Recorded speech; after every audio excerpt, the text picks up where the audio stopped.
আসসালামু আলাইকুম। প্রিয় দর্শক, অন্য মঞ্চের আলাপচারিতায় আপনাদের সকলকে আমন্ত্রণ জানাচ্ছি। অস্ট্রেলিয়া প্রবাসী লেখক ও কলামিস্ট অজয় দাশগুপ্ত আজ রয়েছেন আমাদের সঙ্গে অতিথি হিসাবে। অজয় দাশগুপ্ত, আপনাকে স্বাগত জানাচ্ছি আমাদের এই অনুষ্ঠানে। ধন্যবাদ মাসুদ ভাই। আহ, আপনি নিশ্চয়ই এর মধ্যে খবর পেয়েছেন, গত কয়েকদিন ধরে আমাদের দেশের রাজনীতিতে একটা নতুন বিষয় নিয়ে খুব আলোচনা হচ্ছে। সেই বিষয়টা হলো, ডক্টর ইউনূস ব্রিটেন গিয়েছিলেন, সেখানে বিভিন্ন কারণে গিয়েছিলেন, কিন্তু অন্য কারণগুলো চাপা পড়ে গেছে। অন্য সাফল্য ব্যর্থতা সবই চাপা পড়ে গেছে। তারেক রহমানের সঙ্গে ওনার যে বৈঠক, সেই বৈঠকের ঘটনার যে খবর, সেই খবরের নিচে এবং তারেক রহমানের সঙ্গে ওনার একটা দ্বিপাক্ষিক ওয়ান টু ওয়ান বৈঠক হয়েছে। সেই বৈঠকের পরে উনি ঈদের আগে যে ঘোষণা করেছিলেন যে নির্বাচন হবে এপ্রিলের প্রথম মানে প্রথমার্ধে যে কোনো দিন, সেই ঘোষণা থেকে 2 মাস এগিয়ে এনেছেন ডেটটা। বলেছেন যে ফেব্রুয়ারিতে। ফেব্রুয়ারিতে হতে পারে, হবে তা বলেনি, হতে পারে। এবং এটা বলার পর বিএনপির পক্ষ থেকে বেশ আনন্দ উল্লাস প্রকাশ করা হয়েছে। আবার জামাতের পক্ষ থেকে বলা হচ্ছে একটি মাত্র দলের সঙ্গে বৈঠক করে নির্বাচনের ডেট এভাবে পরিবর্তন করাটা তারা পছন্দ করেনি এবং তার প্রতিবাদে তারা কিন্তু গতকালকে জাতীয় ঐকমত্য কমিশনের বৈঠকে পর্যন্ত তারা হাজির হয়নি। তো এই যে রাজনৈতিক কর্মকাণ্ডগুলো ঘটে যাচ্ছে, আবার এদিকে কেউ কেউ এটাও বলছেন যে ফেব্রুয়ারিতে যে নির্বাচন হবে সেরকম কোনো নিশ্চিত কথা তো ওই যৌথ বিবৃতিতেও নেই। তাহলে বিএনপি এত খুশি হচ্ছে কেন? গতকালকে যেটা ঘটলো, বিএনপি যে স্থায়ী কমিটি, তারা বলেছে তারা সরকারের সঙ্গে কোনো ধরনের বিরোধে যাবে না। এখন প্রশ্ন হচ্ছে, যদি তারা বিরোধে না যায়, তাহলে সরকার যদি কোনো গণবিরোধী কর্মকাণ্ড করে, তবুও কি তারা বিরোধে যাবে না? এক নির্বাচনের একটা আশ্বাস, ডেটের একটা আশ্বাস পেয়ে এত খুশি হয় এবং সবকিছুকে ত্যাগ করা, এটা কেন? যদি সরকার আগামীতে বন্দর নিয়ে তাদের পূর্বে সিদ্ধান্তে থাকে, করিডোর নিয়ে সে আগের সিদ্ধান্তে থাকে, তবুও কি বিএনপি বিরোধী যাবে না? তো এই সমস্ত প্রশ্ন কিন্তু মানুষের মনে আসছে। আমি এতগুলি কথা একবারে বলে নিলাম, একটু ভূমিকাটা লম্বা হলো এই কারণে যে আপনি সবগুলি মিলিয়ে উত্তর দিবেন। আপনাকে আমি থামাতে চাই না, আপনি একটা না বলে যান, আমি পরে ফিনিশিং আরেকটা বিষয় নিয়ে বলবো। শিওর। আমি বলি আপনাকে, আমার কাছে যেটা মনে হয়েছে, ধরেন প্রথমে আমি বলি, রাজার সাথে দেখা করা আমাদের দেশের মানুষের জন্য একটা বিরল ঘটনা হতেই পারে। তিনি যত উচ্চ পদেই থাক না কেন, আমাদের জন্য খুব সাধারণ। আমি খুব দুঃখিত যে একটা ব্যক্তিগত বিষয় বলতে হচ্ছে। আমার ছেলে, আপনি জানেন, অভিনেতা, এবং এই দেশে এবং হলিউডে অভিনয় করে। ওকে আমাদের দেশের মুখ্যমন্ত্রী, এখানকার মুখ্যমন্ত্রী প্রিমিয়ার বলে আমন্ত্রণ পাঠিয়েছিল যে কিং চার্লস আসছে, একটা বারবিকিউ পার্টি হবে, তুমি আসতে পারবে, সাথে একজন গেস্ট। বুঝতে পেরেছেন? এখন জি। ঘটনা হচ্ছে, যেহেতু সে এখনো বিয়ে করে নাই, ওই একজন গেস্টে সে আমাকে অন্তর্ভুক্ত করেছে। তার পার্টনার থাকলে হয়তো আমি চান্স পেতাম না। হ্যাঁ। তো তো আমি সৌভাগ্যবান যে ওই বারবিকিউ পার্টিতে আমরা কয়েকজন বাঙালি ছিলাম, হাতে গোনা 3-4 জন আমরা বাঙালি ছিলাম। এবং দুই পাশে আমাদেরকে দাঁড় করানো হলো দড়ি দিয়ে, যে দড়ির এই দিক থেকে রাজা আসবেন, ওই দিক থেকে পামেলা আসবেন, কামেলা বা পামেলা যাই হোক। এখন প্রশ্ন হ্যাঁ। হচ্ছে কোন দিক থেকে কে আসবে আমরা কিন্তু জানি না। লাকিলি আমরা যেদিকে দাঁড়িয়েছি, চার্লস ওইদিকেই এসছেন। আচ্ছা। এবং প্রতিটা স্টেপে উনি দাঁড়িয়ে দাঁড়িয়ে আমাদের সাথে কথা বলেছেন। আমি হাত মেলানোর পর আমি বললাম যে thanks for giving us A life time experience. উনি বলছে নো প্রবলেম, নো প্রবলেম। তারপরে বলছে যে ওখানে কি বারবিকিউ রান্না করা হচ্ছে। আমি বললাম কেন ঘটনাটা, যে উদারনৈতিক দেশে রাজার সাথে দেখা করা আসলেই কোনো ঘটনা না। আবার রাজার সাথে বিভিন্ন ভাবে দেখা করা যায়। আপনি ব্যাংকক গেলে দেখবেন রাজবাড়ির সামনে লোক দাঁড়িয়ে খালি মাথা ঝুঁকায় সকালবেলা, খালি সালাম ঠুকে। বুঝছেন? হ্যাঁ। রাজার দেখা নেই কিন্তু। তো প্রশ্ন হচ্ছে, ইনুস সাহেব রাজার সাথে দেখা করেছেন, এরকম অনেক বাঙালি রাজার সাথে আগে দেখা করেছেন, কিন্তু এইবারের দেখাটা ভিন্ন রকম হতে পারতো। যেটা লেজে গোবরে করে দিয়েছে তার প্রেস সচিব শফিক সাহেব। শফিক সাহেব একের পর এক মিথ্যা কথা বলেছেন, একের পর এক অসত্য বলেছেন তিনি। যেমন ধরেন, তার কোনো প্রয়োজন ছিল না প্রাইম মিনিস্টার কোথায় আছে এটা বলার, এবং পরে তাকে এটা ডিফেন্ড করতে হয়েছে যে না, আসলে আমি ভুল বলেছি, প্রাইম মিনিস্টার ইংল্যান্ডেই আছেন। এগুলি বলেছে, কিন্তু খেয়াল করেছেন নিশ্চয়ই। হ্যাঁ। জি, জি, এতে জি। কি হয়েছে? এতে হচ্ছে জিনিসটার গুরুত্বই লঘু হয়ে গেছে। যখনই আপনি একটা মিথ্যা বলছেন, তখন তো মানুষের মনে সংশয় জেগেছে না, যে আগেরটাও নিশ্চয় সত্য নয়। এবং আমি একটা জিনিস খুব আহ বিস্ময়ের সাথে লক্ষ্য করি, আপনার এই সফরে আসলে কোনো কিছুই অর্জিত হয়নি। কোনো কিছুই অর্জিত হয়নি। অর্জিত হয়নি এই কারণে ধরেন তাকে ঠিক যতটা ভিডিও আমরা দেখেছি, যতটা ফটোগ্রাফ আমরা দেখেছি, ঠিক সেভাবে গুরুত্ব দিয়েছে বলেও মনে করা যাচ্ছে না। ঠিক সেইভাবে যে তার সাথে কথা হয়েছে, ইভেন ধরেন আমি যদি বলি উনি আমাদের দেশের চিফ অ্যাডভাইজার, আমাদের তো একটা সম্মান থাকবে তার প্রতি। এবং তারা বসতেও পারেনি আসলে, তারা দাঁড়িয়েছিল স্ট্যান্ডিং, এবং সেখানে এসে উনি হাত মিলিয়েছেন, হাত মিলিয়ে দুই একটা কুশল বিনিময় করে চলে গেছেন। এখান থেকে তো কিছু অর্জিত হতে পারে না, তাই না? এখান থেকে অর্জনের সম্ভাবনা তো ক্ষীণ। আর ওই যে আমি বললাম লেজে গোবরে, এখানে আমার একটা কথা আছে, ধরেন লেজে আর গোবরে হলে গোবরটা আলাদা করলে লেজটা দেখা যায়। এখন এরা গোবরে লেজে করে ফেলেছে, আপনি যতই গোবর সরাবেন লেজ আর দেখা যাচ্ছে না। এটা একটা আমার কাছে মনে হয়েছে যে একটা গোবরে লেজে করার ব্যাপার। এবং দেখেন আরেকটা জিনিস হচ্ছে, আমি একটু আসল কথায় আসি, উনি আসলে হয়তো গিয়েছিলেন তারেক জিয়ার সাথে দেখা করার জন্য। এখন এখানেও ধরেন নানা ধরনের কন্ট্রাডিকশন কাজ করেছে। আপনি যদি তারেক জিয়ার সাথে দেখা করেন, অবশ্যই আপনি তার সাথে দেখা করতে পারেন, অবশ্যই আপনি তার সাথে মিটিং করতে পারেন, একটা স্ট্র্যাটেজি অবশ্যই নির্ধারণ করার ক্ষমতা আছে আপনার বা সুযোগ আছে। কিন্তু যে মানুষটিকে আপনি আইনের আওতায় এখনো অপরাধী করে রেখেছেন, যাকে দেশে আসতে দিচ্ছেন না এবং দেশে আসতে পারছেন না, তার সাথে আপনি বিদেশে গিয়ে মিটিং করছেন, এইটা কেমন না? আপনি লন্ডনে গিয়ে তার সাথে করছেন, কিন্তু তার তো সাজা মওকুফ হয়নি এখনো। একবার বলছেন হয়েছে, একবার বলছেন হয় নাই। সম্ভবত ফিরে আসার পরে একটা নিউজ দেখলাম যে তার সাজা মওকুফ হয়েছে। এগুলো যে কত পার্সেন্ট সঠিক এটাও তো আমরা জানি না, তাই না?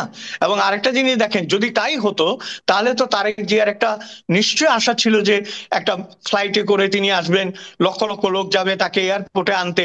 সেই ধরনের কোনো পরিস্থিতি কিন্তু তৈরি হয়নি। এবং খুব সতর্কভাবে আমি একটা জিনিস পর্যবেক্ষণ করছি, মির্জা ফখরুলের মুখে কুলুপ এঁটে দেওয়া হয়েছে, অথবা উনি এঁটেছেন। কোথাও তিনি কথা বলছেন না, তিনি কিন্তু দলের মহাসচিব। হ্যাঁ, এবং যেটা আপনি আমাকে এই আলোচনার সূত্রপাতে বললেন যে বিএনপি কি তাহলে বিরোধিতা করবে না, বিএনপি বিরোধিতা করছিল। বিরোধিতা করার পরে তাদের দুইজন সিনিয়র নেতাকে দল থেকে নোটিশ দেওয়া হয়েছে, আপনি নিশ্চয়ই দেখেছেন।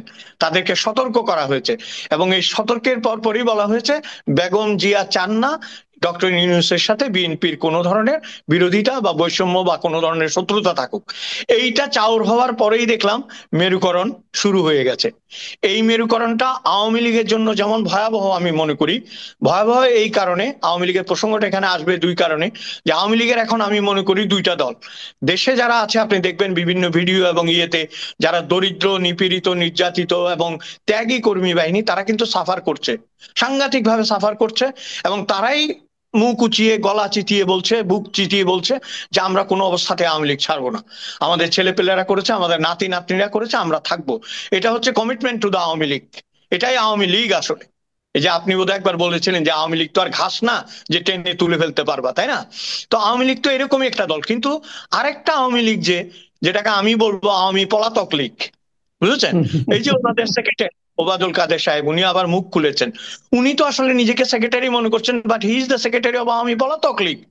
কারণ আমি যে কথাটা আপনাকে বলতে চাচ্ছি, প্রধানমন্ত্রী মানে ভূতপূর্ব প্রধানমন্ত্রী শেখ হাসিনা তিনি চলে গেছেন, তাকে হেলিকপ্টারে করে পার করে দেওয়া হয়েছে, পক্ষে বিপক্ষে অনেক যুক্তি আছে এবং তার চলে যাওয়ার অনেকগুলি গ্রাউন্ড আছে। কিন্তু তিনি চলে গেলে দলের সবাই পালিয়ে যাবে, এটার কি কোনো ভিত্তি আছে? আপনি আমাকে বলেন তো মাসুদ ভাই, নেতা মানে কি? নেতা মানে হচ্ছে যার উপর আমি ভরসা করি, তাই না? যার উপরে মানুষ জি। ভরসা করে, যা বিপদ এলে আমাকে রক্ষা করবে, আমাদেরকে রক্ষা করবে। সেরকম একটা নেতা দেশে নাই। আমি খুব বিস্ময়ের সাথে দেখি কি জানেন, এই যে বিএনপি এবং ইউনূস সাহেবের কথা বলছেন, বিএনপি টিকে গেছে, হয়তো টিকে যাবে, বিএনপির একটা ভবিষ্যৎ হয়তো আছে। কিন্তু আপনি আমাকে এই যে ইউনূস সাহেবের কথা বলছেন, এরা তো রঙ্গমঞ্চের কুশীলব মাত্র। যাদের সুতোর টানে এরা খেলছেন, এরা একদিন চলে যাবেন। কিন্তু মাহমুদুর রহমান মান্না এতদিন পরে বুঝতে পেরেছেন, বলছেন যে উনার কাছে গেলে উনি খালি হাসে, শেষে একটা থ্যাংক ইউ দেয়, আবার হাসে। তো এই এই হাসা এবং এই যে ধন্যবাদ দেয়, এটা কিন্তু আমরা আগেই বুঝেছিলাম। কারণ আপনার আমাদের আমরা যে উপমহাদেশের মানুষ, সেই উপমহাদেশের 40-এর পরে বানপ্রস্থে যেতে বলা হয়েছে এবং 70-এর পরে বিশ্রাম নিতে বলা হয়েছে। যত কথাই আপনি বলেন, শরীরের একটা ব্যাপার আছে, মানসিক একটা ব্যাপার আছে, রাজনৈতিক অভিজ্ঞতার একটা ব্যাপার আছে। উনি এসছেন, উনি চলে যাবেন। প্রেস সেক্রেটারি আজকে আছে, কালকে নাই কিন্তু। এবং যে ছেলেগুলোর কথা আপনারা সব সময় বলেন, আমি খুব বিস্ময়ের সাথে দেখি যে এগুলিকেই বলে আপনার গোদের উপর বিস্ফোরা। এগুলো হচ্ছে বিস্ফোরা। সারা জাতির যে গোঁদটা হয়েছে ওই গোঁদের উপর এগুলো বিস্ফোরা, এগুলো থাকবে না আপনার। কারণ আপনি একটা জিনিস দেখেন, এদেরকে ছাড় দেওয়ার কোনো কারণ নাই মাসুদ ভাই, কারণ এই কারণে নাই, এই বয়সে কিন্তু আসম আব্দুর রব, শাহজাহান সিরাজ তো আপনার নূরে আলম সিদ্দিকের ইতিহাস রচনা করেছিল, প্রয়াত আব্দুল কুদ্দুস মাখন এরা। কারণ তারা পজিটিভ রাজনীতি জানতেন, তারা বাংলাদেশের স্বাধীনতাকে ত্বরান্বিত করার জন্য সংগ্রাম করেছিল, মুক্তিযুদ্ধ করেছিল, ইতিহাস হয়ে গেছিল এই বয়সে।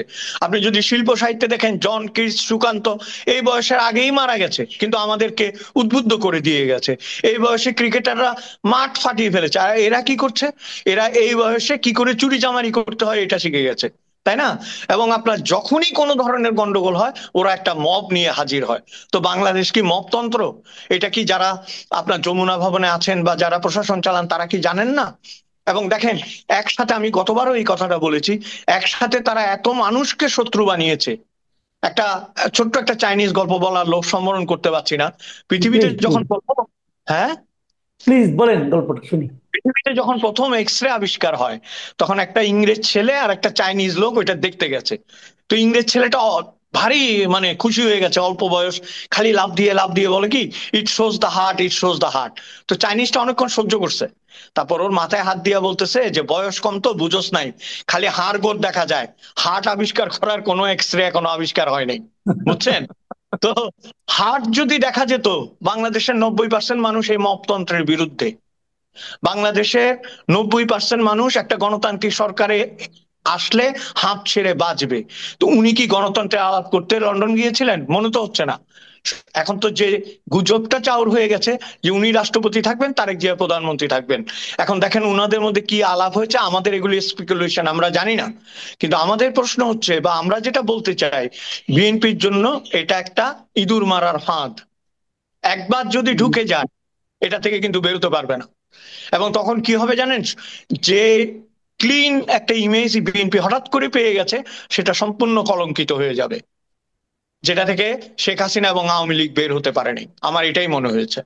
একটা জিনিস কি, অনেকে বলা বলি করতেন যে ডক্টর ইউনূস একটা আন্তর্জাতিক খ্যাতিসম্পন্ন ব্যক্তি এবং ওনার কোনো রাজনৈতিক অভিলাষ নেই, এরকম একটা ধারণা মানুষের মধ্যে ছিল। এবং উনি দায়িত্ব নেওয়ার পর হয়তো দেশে একটা মানে সামগ্রিক একটা ঐক্যের একটা আপনার ধারা তৈরি হতে পারে, যে সবাই যার যার মতো মতবিরোধ থাকবে, রাজনৈতিক চিন্তার ভিন্নতা থাকবে, কিন্তু দেশটাকে এগিয়ে নেওয়ার ক্ষেত্রে আমরা অগ্রসর হতে পারবো। আওয়ামী লীগ আমলে যে জিনিসটা আমরা দেখেছিলাম, যে দেশকে বিভক্ত করার একটা মানে আপনার মন্দ চেষ্টা, সেখান থেকে আমরা বেরিয়ে আসতে পারবো। কিন্তু আপনি দেখেন, গতকালকেই তো দেখলাম যে জাতিসংঘ মানবাধিকার বিষয়ক হাই কমিশন থেকে ওদের যে প্রতিবেদন, সেই প্রতিবেদনে কিন্তু আমাদের দেশ সম্পর্কে একটা কথা বলা হয়েছে যে আপনার মানে রাজনৈতিক দল নিষিদ্ধ করার যে একটা আইন সংশোধন মানে যে করা হয়েছে, এটার ব্যাপারে তারা খুব উদ্বেগ দেখিয়েছে এবং বলেছে এর মাধ্যমে মানুষের মত প্রকাশের স্বাধীনতা, সমাবেশ করার স্বাধীনতা, সংগঠন করার স্বাধীনতা এটা খর্ব হবে, সীমিত হবে। তো ডক্টর ইউনূসের সরকারের জন্য এই ধরনের একটা প্রতিক্রিয়া আন্তর্জাতিক পর্যায় থেকে আসা, এটাকে আপনি আসলে কিভাবে দেখবেন? প্রথম কথা হচ্ছে, আপনি যেটা বললেন যে তার রাজনৈতিক উচ্চাভিলাষ ছিল না, এটা আমি স্বীকার করব না। উচ্চাভিলাষ না থাকলে উনি অনেক বছর আগে কিন্তু চিঠি দিয়েছিলেন আমাদেরকে যে উনি একটা দল করতে চান এবং ওই দলের ব্যাপারে জনগণ রাজি আছে কিনা, তাই না? সেটা জি। অবশ্য খুবই খারাপ ভাবে প্রত্যাখ্যাত হয়েছিল। সেই কারণে উনি আর এগুতে পারেননি। কিন্তু আমার ধারণা, যিনি আমাদের দেশ থেকে চলে যেতে বাধ্য হয়েছেন, ধারণা, হ্যাঁ, কারণ তিনি সবসময় এখানে এখানে আপনার এখানে গত কিছু, একটু থামাচ্ছি এখানে, এই জায়গাটা একটু মানে আপনার হয়ে গেছে, সাউন্ড নষ্ট হয়ে গেছে। আপনি প্রশ্নটা ঠিক আছে, ওই আচ্ছা, প্রশ্নের উত্তরটা আরেকবার বলেন, এখান থেকে বলেন। কোনটা, যেটা আবার প্রথম থেকে? হ্যাঁ, প্রথম থেকে বলেন প্রশ্নের উত্তরটা, রাইট। ওই হ্যাঁ, রাজনৈতিক আমি অভিলাষ, হ্যাঁ। একটা বিষয়, হ্যাঁ, আমি আপনার সাথে একটা বিষয়ে দ্বিমত প্রকাশ করছি, সেটা হচ্ছে রাজনৈতিক উচ্চাভিলাষ তার আগেও ছিল। বলে তিনি আমাদেরকে চিঠি দিয়েছিলেন সবাইকে, নাগরিকদেরকে, হুম। যে তিনি একটি রাজনৈতিক দল করতে চান বা এরকম কিছু করতে চান, আমাদের সমর্থন আছে কিনা। সেটা খুব বাজেভাবে প্রত্যাখ্যাত হওয়ায় তিনি ওই আশাটা পরিত্যাগ করেছিলেন। এবং এরপর থেকে তিনি খালি বলতেন যে 1-11 সময় তার হাতে পায়ে ধরেছে, ওই সময় এই করেছে এই করেছে, উনি রাজি হয়নি। এই গল্পটা বারবার বলার কারণে আমার কেন জানি মনে হতো উনি রাজি ছিলেন, কোনো কারণে উনি পারেননি, এবং সেটাই সত্য প্রমাণিত হয়েছে। কিন্তু সেটাই কিন্তু সত্য প্রমাণিত হয়ে গেছে। এবং আরেকটা কথা আমি যেটা আপনাকে বলতে চাচ্ছি সেটা হচ্ছে যে আপনি যেটা বললেন যে মানবাধিকার কমিশনের রিপোর্ট, এটা তো 100% সত্য না। 100% সত্য এই কারণে ধরেন যে এই দেশে কোনো গুণী মানুষের চিহ্ন রাখা হচ্ছে না, এই দেশে কোনো সুফিবাদের চিহ্ন রাখা হচ্ছে না, হ্যাঁ, এই দেশে কোনো ধরনের উদারতার চিহ্ন রাখা হচ্ছে না। তো সেই দেশের রাজনৈতিক দলগুলো কি করে আপনার নিজেদের কাজ করবে, কি করে কথা বলবে? এই যে আমি আপনি কথা বলছি, আমরা যে বিপজ্জনক পরিস্থিতিতে নেই তার কি কোনো গ্যারান্টি আছে? তো সকলকেই তো একটা ফ্রেমের মধ্যে বন্দি করে রাখা হয়েছে। অথচ তার প্রেস সেক্রেটারির কথা আমি আগেও বলেছি আপনাকে, উনি বারবার বলছেন যে আমাদের আমলে যে স্বাধীনতা দেওয়া হয়েছে কারো আমলে সেই স্বাধীনতা দেওয়া হয়নি। এত বড় একটা নির্লজ্জ মিথ্যা কথা মানবাধিকার কমিশনের চোখকে কি এড়িয়ে যেতে পারে আপনি বলেন? কারণ তারা তো রিয়েল পিকচারটা পাচ্ছে না আমাদের দেশে কি হচ্ছে। আমাদের দেশে সব সময় আমরা দেখেছি যারাই ক্ষমতায় এসছে তারা কিন্তু ক্ষমতাটা কুক্ষিগত করার জন্য কথা বলতে দেয়নি। এবং যে পয়েন্টস গুলো আপনি বলেছেন এই প্রত্যেকটি পয়েন্টস কিন্তু সত্য।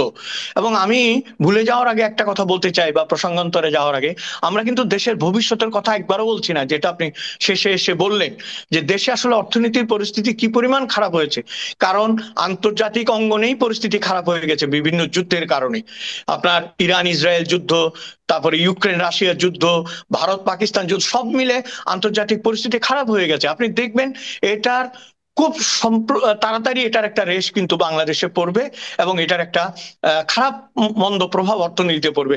সেই সব দিকে কিন্তু কোনো আলোচনা নেই দেখবেন আপনি, খালি সংস্কার এটা ওইটা এইসব আলাপ করে।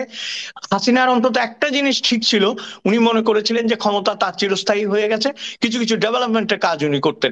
এখন তো ডেভেলপমেন্টের কথাও শোনা যায় না, তাই না? আমি সমর্থনের কথা বলছি না, কিন্তু ডেভেলপমেন্টের কথাও শোনা যায় না। এবং এই পরিস্থিতি আপনি যেটা বলছেন যে মানবাধিকার কমিশনের যে রিপোর্ট বা আমাদের যে ভীতি, সেটা হচ্ছে এই আক্রমণ আক্রোশ এবং অন্ধত্ব থেকে বাঁচানোর কোনো রাস্তা নেই।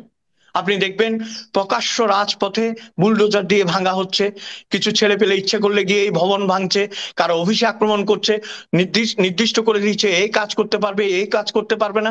একটু থিতি এসছে বটে, কিন্তু এগুলো চলছে। এবং এগুলো যতদিন চলবে, আমি এখানে আরেকটা কথা বলতে চাই, তাহলে উত্তরণের উপায় কি? আমরা কি খালি সমস্যা নিয়ে আলাপ করব? উত্তরণের উপায় হচ্ছে আপনার সুস্থ রাজনীতি। তো সুস্থ রাজনীতি করতে হলে আওয়ামী লীগকে প্রয়োজন ছিল। আওয়ামী লীগ তো এই নেতৃত্ব দিয়ে পারবে না, এটা আপনি লিখে রাখেন। যে নেতৃত্ব চলে গেছে সেই নেতৃত্ব দিয়ে পারবে না, এবং যে বয়সী নেতৃত্বের উপর আওয়ামী লীগ ভরসা করছে তারাও পারবে না। তাহলে আওয়ামী লীগকে কি করতে হবে? 25 থেকে 30 বছরের যে সমস্ত যুব শক্তি আছে তাদের কাছে যেতে হবে। আমার তো মনে হয় না তারা আওয়ামী লীগের সাথে আছে এখন। এই জায়গাটা যদি করতে না পারে তাহলে ভয়াবহ দুর্যোগ আছে কিন্তু। আপনি 1975-এ ফিরে যান, আমরা তো তখন কিশোর বয়স পার হয়ে গেছি, তাই না?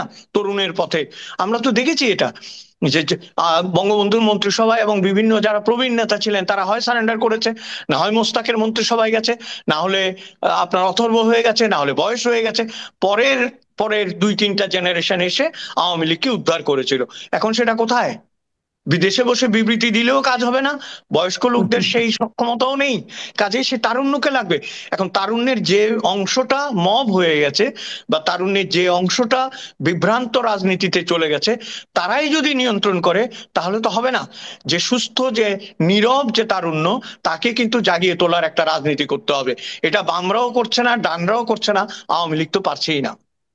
আচ্ছা, আমরা মানে আলোচনার শেষ পর্যায়ে চলে এসেছি। আমি আরেকটা প্রশ্ন আপনাকে করতে চাই। এই যে আপনি হতাশা, আমি মোটামুটি আপনার কাছ থেকে যেগুলো পেলাম, আমি তো কোনো আশাবাদী হতে পারছি না। তাহলে আমাদের দেশের ভবিষ্যৎটা কি? মানে সামনে যদি একটা নির্বাচন হয়, অথবা এরা যদি নির্বাচন দেয়, সেই নির্বাচন কবে দেবে বলে আপনি মনে করেন? সেই নির্বাচন কেমন হবে বলে আপনি মনে করছেন? এবং সেই নির্বাচনে যারা জয়ী হয়ে আসতে পারে তাদের জন্য দেশ পরিচালনা করা, দেশকে সামনের দিকে এগিয়ে নেওয়া কতটুকু সহজ হবে বলে আপনি মনে করেন?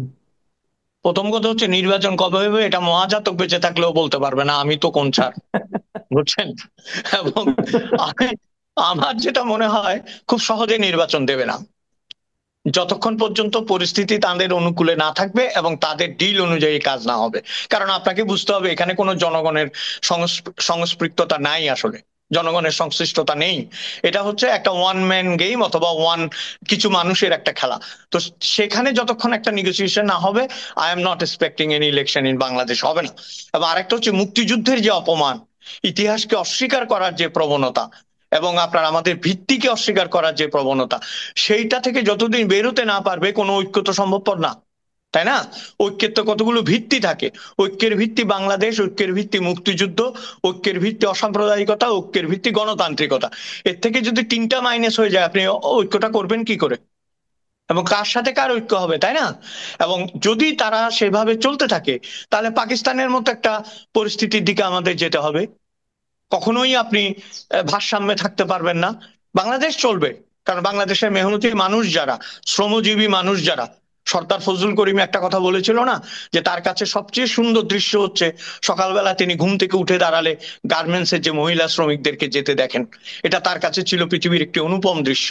অসাধারণ কথাটা, যে এই যে শ্রম শক্তিটা বাজারে আছে, এই যে আমাদের খেটে খাওয়া মানুষগুলো আছে, তারা বাংলাদেশকে কোনো না কোনো ভাবে টেনে নেবে নিজের প্রয়োজনে, সমষ্টির প্রয়োজনে, জাতির প্রয়োজনে। আপনারা আছেন, আপনারা আপনাদের কাজ করবেন, রবীন্দ্রনাথের ভাষায় যার কাজ সে করিবে, সকলেই টেনে নিয়ে যাবে।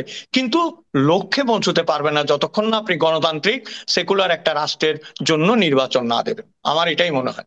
জি, অনেক ধন্যবাদ জনাব অজয় দাশগুপ্ত। প্রিয় দর্শক, আপনারা শুনলেন বিভিন্ন বিষয়ে দেশের রাজনীতি এবং দেশের ভবিষ্যৎ নিয়ে আমাদের অতিথি জনাব অজয় দাশগুপ্তের মূল্যায়ন। আপনাদের কেমন লাগলো আমাদেরকে জানাবেন। আগামীতে ওনার সঙ্গে আবারও কথা বলার আশা রাখছি। আপনারা সবাই ভালো থাকবেন। আল্লাহ হাফেজ।